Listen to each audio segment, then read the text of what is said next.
Amerika Serikat semakin tidak dipercaya bisa menyelesaikan konflik di Laut Merah. Negara-negara pendukung Amerika Serikat mengakui bahwa Washington tak benar-benar bisa diandalkan untuk melindungi perdagangan maritim internasional.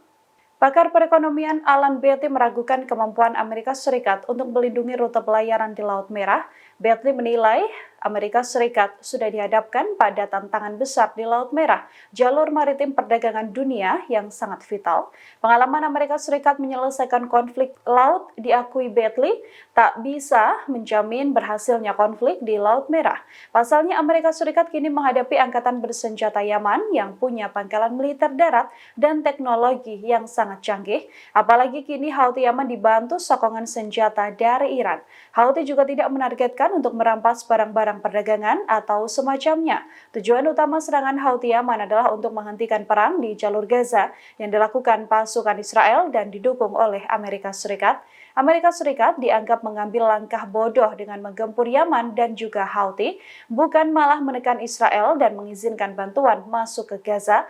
Amerika kini hanya didukung oleh Inggris saja. Jumlah sekutu Amerika Serikat yang siap tempur penuh di Laut Merah diakui Beatty juga nyaris tidak ada. Amerika Serikat sendirian, bahkan Tiongkok dan India yang keduanya memiliki kepentingan komersil di Laut Merah, tak mengambil tindakan menentang Yaman.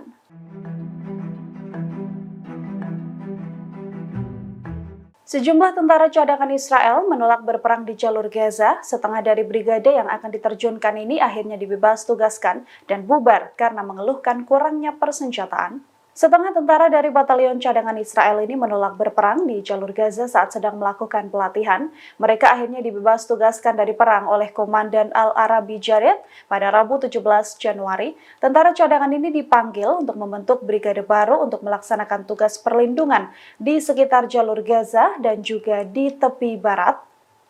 Para prajurit dipanggil pada akhir Desember, namun brigade baru tersebut tak terorganisir dengan baik, tidak memiliki wakil komandan brigade, hingga kekurangan senjata dan juga perwira. Para tentara ini hanya dibekali senjata M16, yang mana dalam sekali latihan, senjata tersebut bahkan sudah hancur, tak bisa digunakan.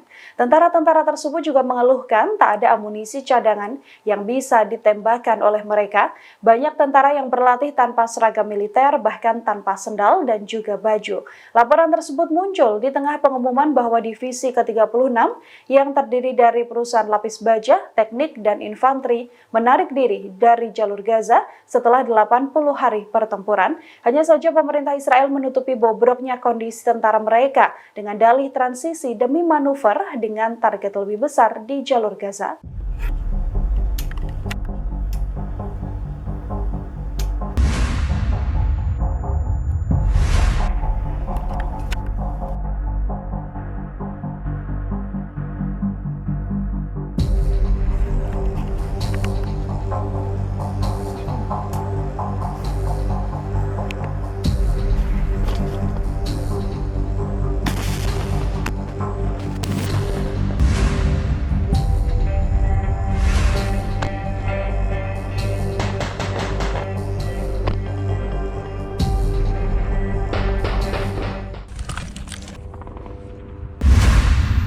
Allahu Akbar.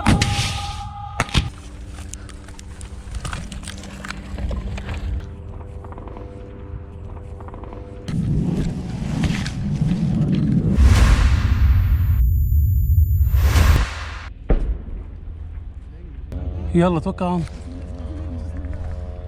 بسم الله الله اكبر.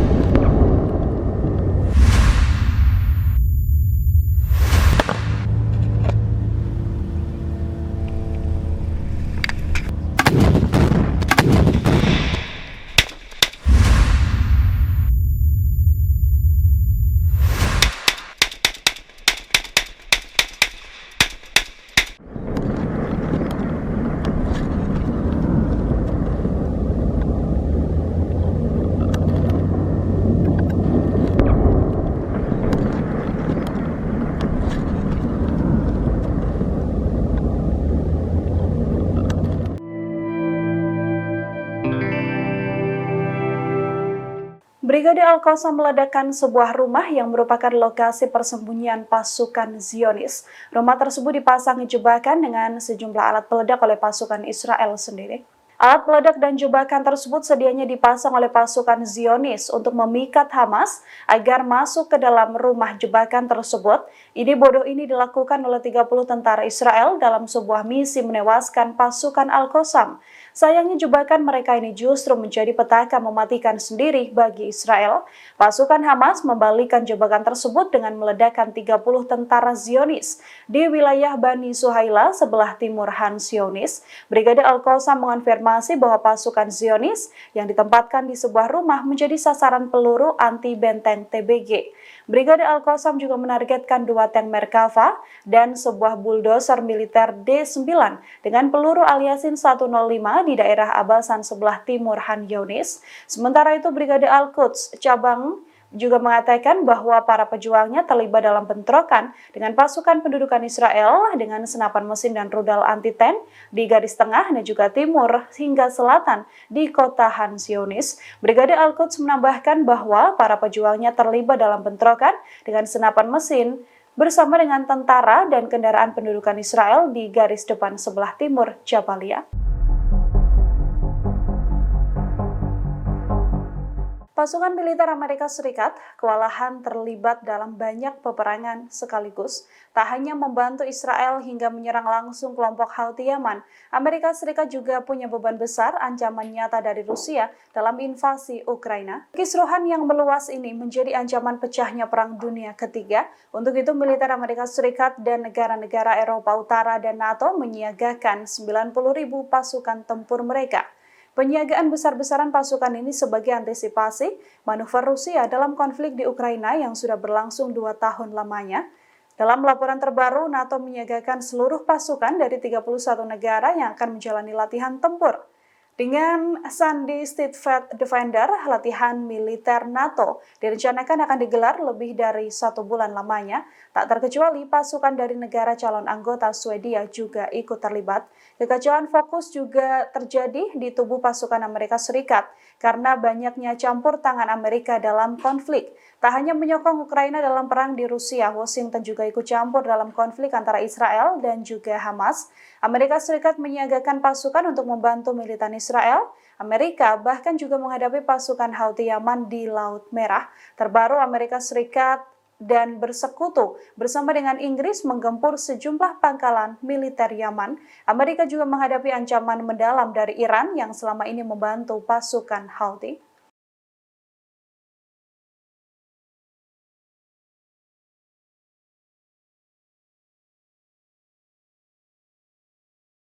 Pemerintahan Vladimir Putin mengecam Amerika Serikat dan juga Inggris yang terus melancarkan serangan ke wilayah Yaman.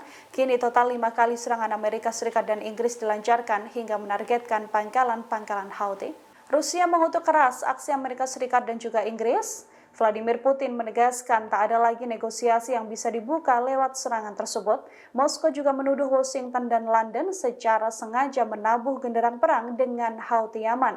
Moskow pun mengatakan Amerika Serikat dan Inggris hanya mementingkan egoisme mereka sendiri lewat serangan yang telah dilancarkan. Rusia kini memberi sinyal akan memberikan dukungan penuh pada wilayah-wilayah yang diserang Amerika Serikat dan juga Inggris.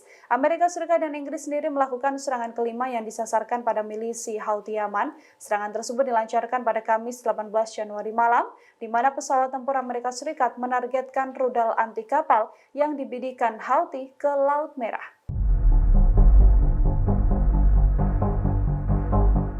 Serangan Amerika Serikat dan Inggris ke pangkalan militer Yaman masih terus dilakukan. Dalam serangan kelima, Amerika Serikat menargetkan rudal anti kapal yang dilesatkan Houthi Yaman ke Laut Merah.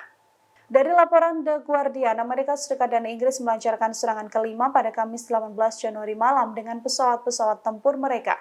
Pesawat tempur tersebut menargetkan rudal anti kapal yang sedang bersiap meluncur ke Laut Merah bagian selatan. Serangan dari Amerika Serikat ini Seusai kapal tanker sekutu Amerika Serikat digempur oleh UAV Houthi Yaman, serangan Amerika Serikat ini pun direspons Houthi dengan ejekan pada Joe Biden. Pasalnya Houthi merasa bahwa dampak dari serangan rudal-rudal tersebut hanya akan makin menguatkan pasukan darat dan pasukan laut Houthi Yaman. Sebelumnya diketahui Amerika telah melancarkan serangan rudal keempat dari Laut Merah. Serangan ini adalah balasan serangan Houthi Yaman yang terus menyasar kapal-kapal koalisi Amerika Serikat yang sedang melintas. Pada serangan-serangan sebelumnya, Inggris dan Amerika Serikat juga menyerang pangkalan militer Houthi di wilayah perbatasan. Download Tribun X sekarang, menghadirkan lokal menjadi Indonesia.